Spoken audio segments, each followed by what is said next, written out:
Hello, my fellow therapists. Thanks so much for tuning in to a second episode that is dropping this week.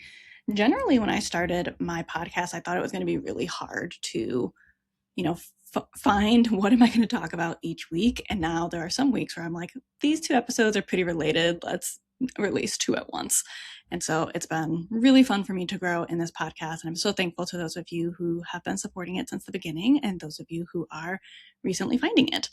So I want to start this part 2 by really naming very explicitly a thought I have had and I've talked with so many therapists about on the live trainings I've done, in the free Facebook group that I used to run, as well as people who are in my Therapy Intensives Academy program. And it's not that we don't say it out loud. I think it's actually, it seems like such the obvious question that some people don't even think they have to ask it. They just kind of feel it and then it dictates what they do next, which is this. So what if I'm offering therapy intensives and I have clients paying all this money and nothing changes? What if they didn't, complete their goal? What if I'm a trauma therapist and I haven't completely resolved their trauma? What if I'm an anxiety therapist and they still struggle with anxiety? Like, what if we meet for a longer period of time, but it still doesn't resolve them of all their problems? And right, like you're probably asking that, and I've questioned it myself because we're ethical therapists and we really care. Like, yes, we are so excited about the financial opportunities that come with intensives, of being able to charge premium rates and working less and avoiding burnout, but you don't want to do it at the sake and at the cost of, forget if I'm doing good clinical work anymore. And so we're trying to do this ethical marketing by saying intensives can be transformative. Intensives can change your life. Intensives can accelerate, your therapeutic journey. But yeah, okay, so what if they pay all this money and nothing changes? So what if someone does pay you thousands of dollars for an intensive? I, for example, charge my two highest packages are $4,500 for a 3-day, 9-hour intensive, or a 2-day, 9-hour intensive for individuals, for couples, actually, that second one. So someone might pay thousands of dollars. I apologize if you hear my cat meowing in the background. He just got home from a dental and he is in a mood coming off of his anesthesia. So what if someone pays you thousands of dollars for an intensive? They block off their time, they emotionally prepare, they show up ready. And again, right, what if it doesn't change their life? They had these really high expectations that didn't come to fruition. And that fear, that is one of the biggest things that almost stopped me from ever offering intensives. And it's something I hear from the therapists I work with all the time too. It's not just a matter of, can I sell this? Am I going to book them? Am I going to be successful with them? But it's also this question of, well, what if I can't deliver? What if I can't deliver results? What if it's not enough time, or I'm not good enough for this? I don't have enough training for it. And underneath this question is something I think that's even deeper of, what if I hurt someone by charging this much and it doesn't work? And that's what I want to talk more about today, because I think that that's super important. And I think that's more of the conversation that, in social media clips or in a short email newsletter, I don't have enough time to talk about myself, which is just, what are these expectations we're setting, and how do we also address the expectations we ourselves are setting as therapists offering these? So if you have been feeling that kind of barrier to why you're not offering intensives, I want you to know there's nothing wrong with you for that. You are just a therapist who cares deeply. And also, this fear is exactly the thing that is keeping you stuck. And honestly, this is something we spend a lot of time working through inside my Therapy Intensives Academy program, both on strategy calls with me, times when people bring up mindset concerns with me. We also have a mindset coach, and there's a copywriting coach who's helping to, how do we address the hopeful marketing point without over delivering and without promising something that we can't deliver on, right? Because it's a multi-step process. Because everything, when it comes to being successful with intensives, it is so much more than just learning how to structure it. It's also learning how to hold this level of work and the emotional stuff that comes up with it. So let's talk about the guilt, because for me, it wasn't just fear of, I've never done this before, is it going to work out? It was this guilt of, if I'm charging this much, it needs to work and not like just kind of help. I felt like it needed to change their life, create a breakthrough, justify every single dollar you spent. I'm sure you can resonate with all of those things. And that pressure was super heavy because what that actually meant and looked like was I was taking responsibility for something that was never fully mine to carry. And this is where I see so many therapists get stuck because we are we are conditioned to believe that good therapists sacrifice, good therapists don't care about money, good therapists should be accessible at all costs. And when you layer that on top of a higher ticket service like therapy intensives, of course your nervous system and your brain is like, this is dangerous, this is too much, this is not okay. So what I really had to sit with when I launched therapy intensives on my website back in 2023 was, you know, there is aspiration, there is hope in this modality. I have seen it as a client, I've experienced it as a client. I have seen it in the clients that I've worked with where amazing things can happen. People can move through an incredible amount of work in a condensed, focused period of time. But when we combine, or when we're kind of like comparing an intensive to weekly therapy, I don't know where we started to get this idea for intensives. I mean, again, it's probably about the financial piece, but somehow we got the idea of like we're trying to guarantee outcomes in a therapy intensive, but we don't guarantee outcomes with weekly therapy either. We just don't think about it the same way because the investment is more spread out, right? Someone is paying weekly or every other week instead of all at once. Or because the format feels more normal, like, well, this is what therapy is supposed to look like. This is how everyone does it. But again, therapy has never been and will never be a guaranteed outcome. You all probably read the same research as I did in grad school around like it works for about 80% of the population. It's not a guarantee, and it all depends on how it's measured, and it all depends on stage of life, stage of motivation. There are so many things that dictate whether therapy at a given period of time with a specific therapist works. So there's never been a guaranteed outcome when it comes to, I'm going to go to therapy and I'm going to feel better. So intensives didn't create that pressure, right? They just kind of made it louder of, okay, well, now I'm charging X hundred or X $1,000 for this. So I must really need this to work. I must really be able to create some kind of guarantee that someone's investment in me is going to be worth it. And that's why this work of being successful with therapy intensives, it's not just about strategy. It's about what are we unlearning, right? That pressure that we take to do all the fixing and to give our all in every single session. Like, yes, it's good to give your all in every single session, but we can never work more than the client. We can never even follow a evidence-based protocol and do something perfectly and successfully and guarantee again that the client is never going to struggle with XYZ again. So that unlearning process is a huge part of what we do inside the Therapy Intensives Academy because it's not just strategy. You will learn a lot of strategy. And those of you who are in it listening to this know that we talk a lot about the marketing and the copywriting and the mindset work and the SEO and the AIO stuff. But so much of it is this mindset of what can I let go of and how can I be successful and still produce amazing clinical results. So just like you, I had so many fears before I booked my first therapy intensive, like so many. It was only up on my website about a month before I got my first consultation it was a couple's 2-day therapy intensive. It was completely virtual.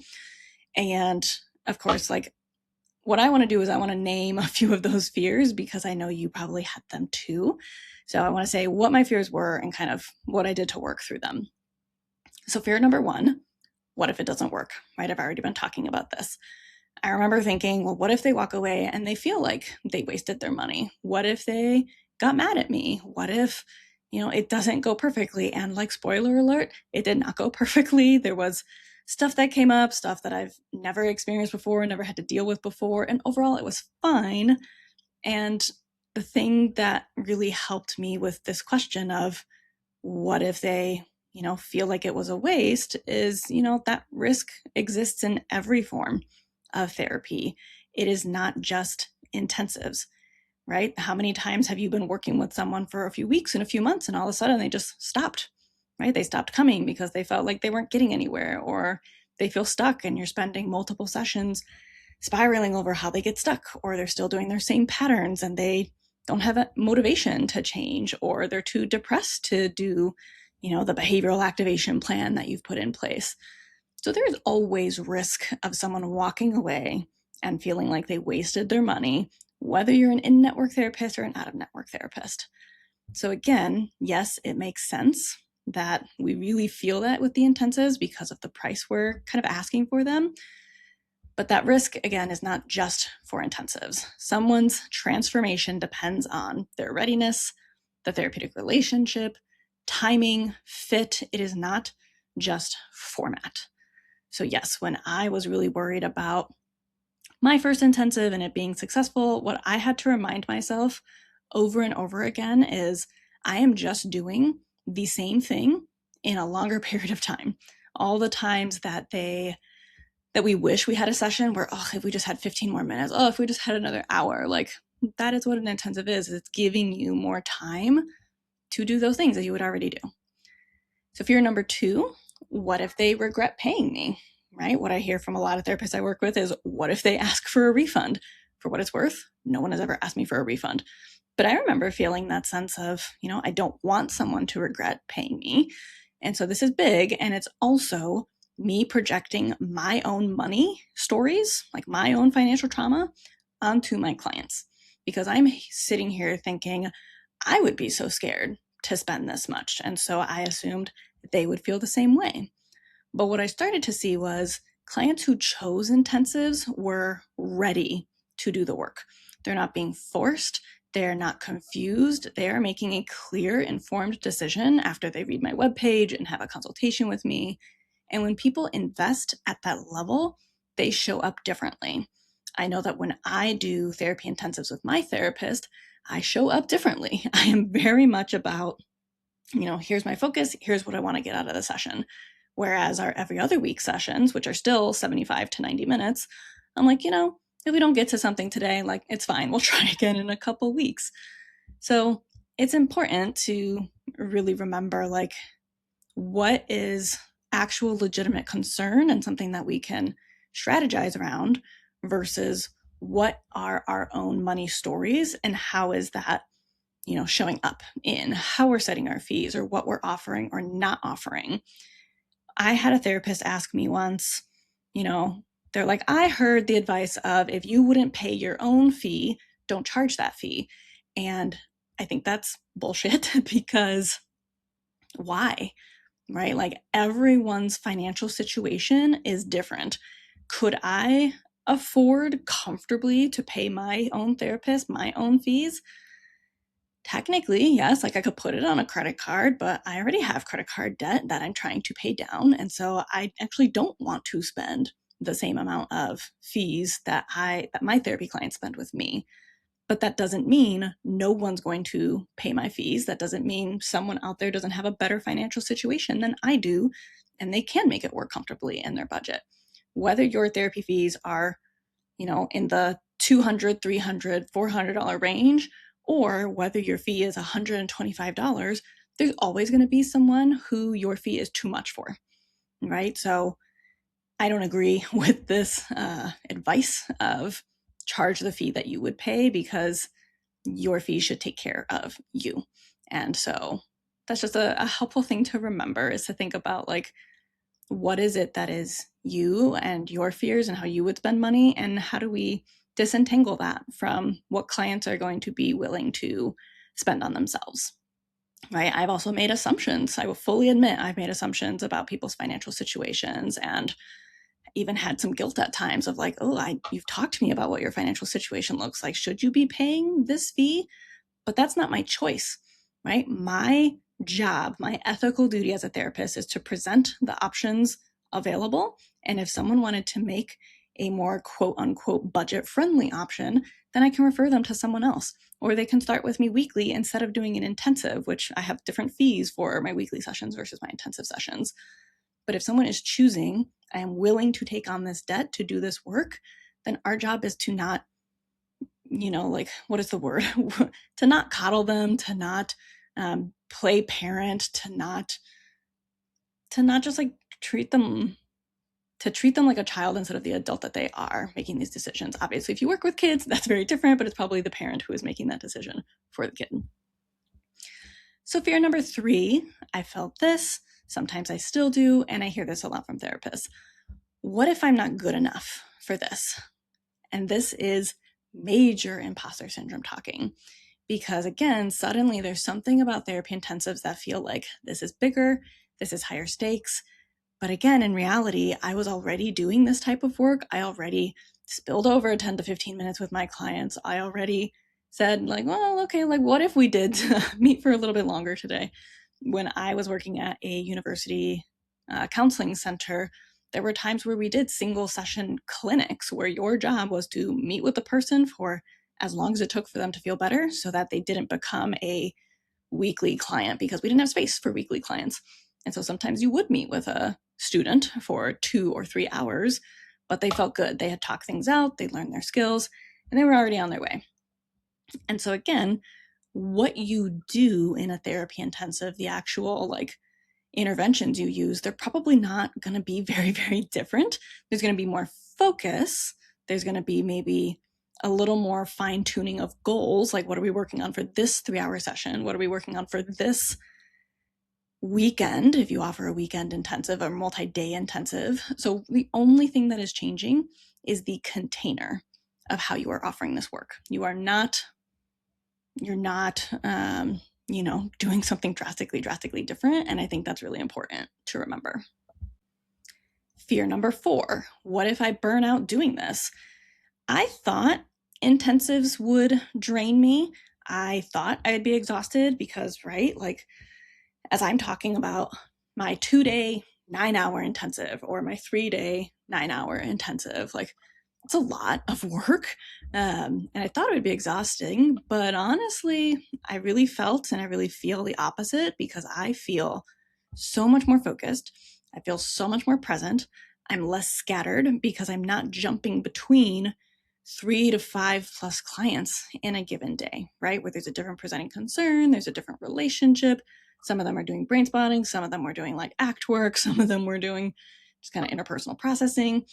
And that actually is really helpful for me, because as someone with ADHD, it is easy for me to bounce around and to take on, again, the emotional load very strongly. But when I'm now working with one person or one couple for an extended period of time, it is actually energizing for me. I actually really, really like it. And don't get me wrong, I'm tired at the end of it, but not the same kind of tired as I just saw 6 clients in one day, even if I worked for 6 hours in that day. And this is something a lot of the therapists I work with inside the Therapy Intensives Academy are seeing too, as well as the people who graduated from the TIA program and into my mastermind. These therapists are not burning out. They're actually creating more space. And usually that's kind of surprising for them. And it was surprising for me too, to feel like these days I see maybe 3 to 5 clients in that hour-long model, because I do still enjoy that. I don't want an intensives only practice. That's the beauty of this, is it can look however you want. I like having these longer term relationships. I like seeing more growth with time too.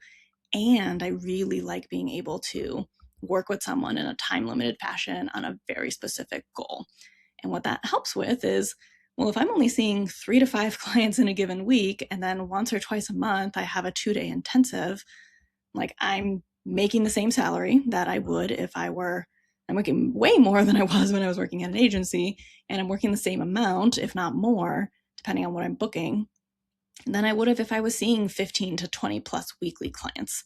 And so it can feel honestly a little dysregulating at first to, wow, I was seeing 22 people and now I'm seeing 2 people. There are some weeks where I see 0 people, not because I'm traveling, but because if they're biweekly or they're out of town or whatever it is, honestly, it is kind of weird, but it's also really nice to have more of a break, right? Like this is the stuff that helps me personally with not being burnt out. It's what helps me have this whole other coaching business that I'm scaling because I have more time and I have more capacity.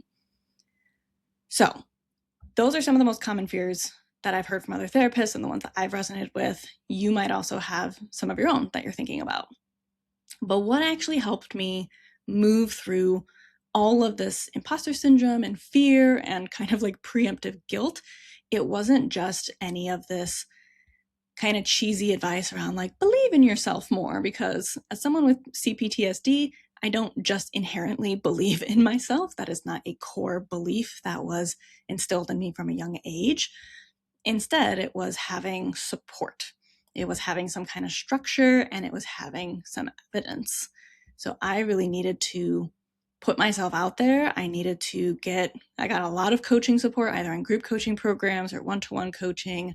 I needed someone to, provide me with, let's try this out. Let's test how this works. Let's see how it goes. And from all of that process, the evidence I got from it was, wow, this is great for my clients, but also it's great for me, and I can do this, right? It's helped me to trust myself more. So what I really needed, and what a lot of therapists I work with need, is a clear way to structure intensives. And the funny thing is, like, there's no one right way. You get to be so creative with it, but coming up with your way and clearly articulating that and planning for it in your schedule, because I guarantee you, once you start offering them, people are going to want them.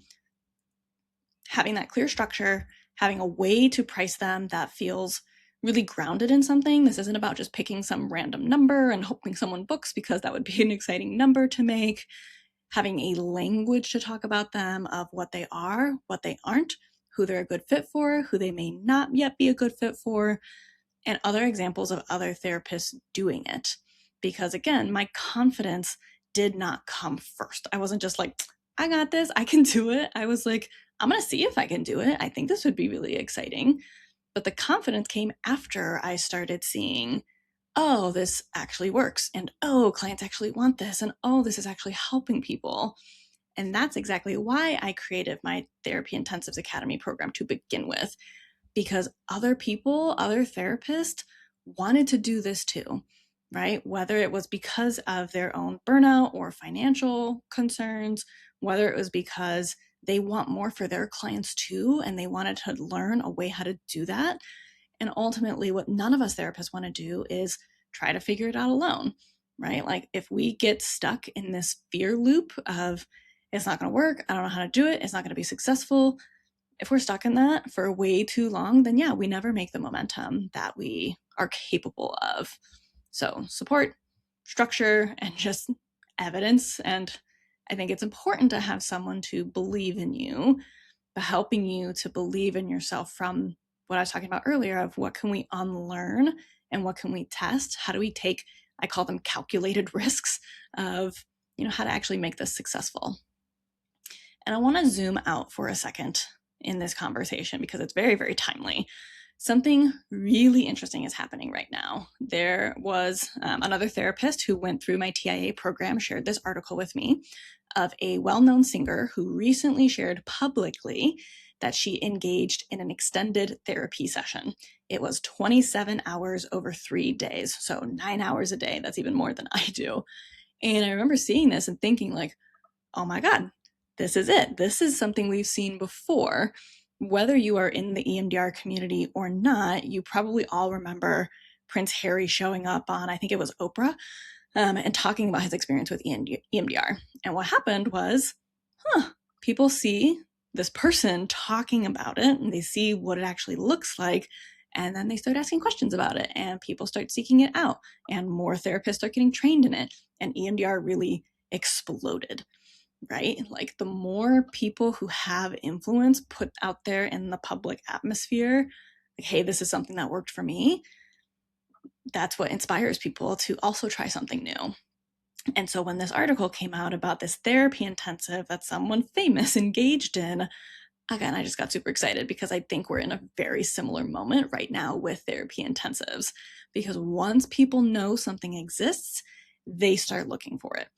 I've already seen this in my practice in the 3 full years I've been offering intensives. Summer is actually consistently one of the busiest seasons for intensives because people's schedules change around and they have a little bit more time and a little bit more flexibility, but in a different way, right? Because they might be going on vacations, but they still want to get their therapy in. So why not do a condensed therapy session? So there's a willingness to go deeper.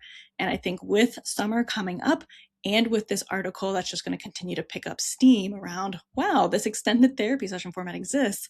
Now is literally the perfect time, if you do not offer intensives, to start learning about them and start offering them, because people are going to want them. This is not just a nice idea of, what if I offered intensives? This is all about, there's a growing demand for it, right? More and more people are asking about intensives these days.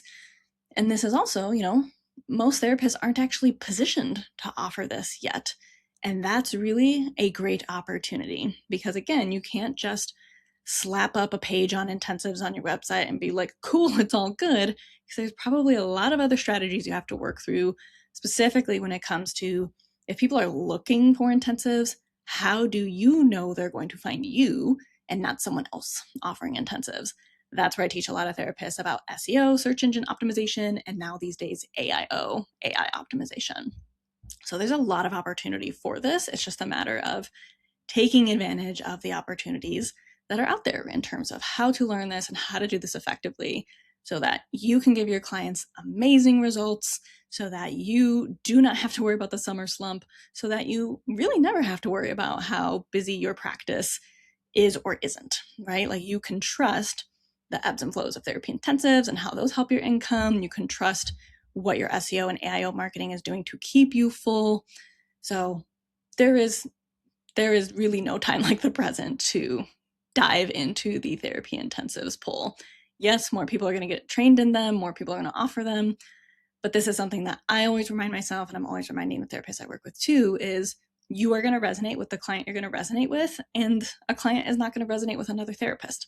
You might offer literally exactly the same intensive offering, and someone's going to choose you over another therapist because they like your style, your personality, your specific take on something. So it's not a saturated market. There's still plenty of time to get into this work. So I want to come back to the original fear. What if I offer therapy intensives and it doesn't change someone's life? And here's where I've landed with that. It was never my job to guarantee transformation. My job is to create a safe, intentional space, bring my full clinical skill set, and support the process. But I am not responsible for controlling the outcome.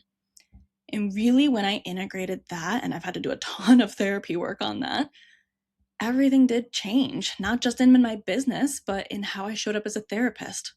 And so if you have been feeling this fear, if you've been sitting on the idea of intensives, but guilt, doubt, or uncertainty have been holding you back, you do not have to navigate that alone.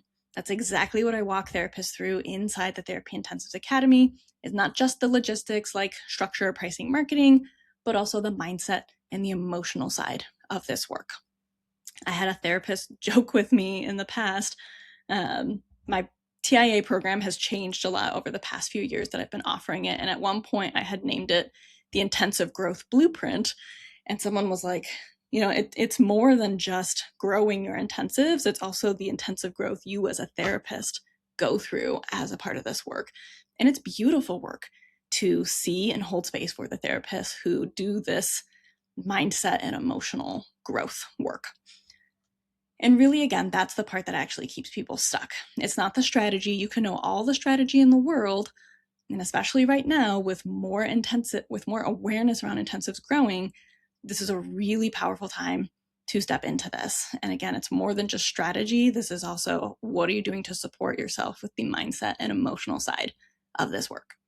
So I'm going to drop the link to that article I mentioned in the show notes. So go ahead and check it out. Let me know your thoughts on this. And just remember, just because you might have fears or hesitations around intensives, it doesn't mean you shouldn't do this. It means you care, right? You are an ethical therapist and you want to do a good job. With the right support, like my Therapy Intensives Academy, you truly can move through it. If you are listening to this episode when it drops, you probably know that the Therapy Intensives Academy program is on a huge sale right now. So I would love to have you inside and support you in this work. Please reach out if you have any questions about it.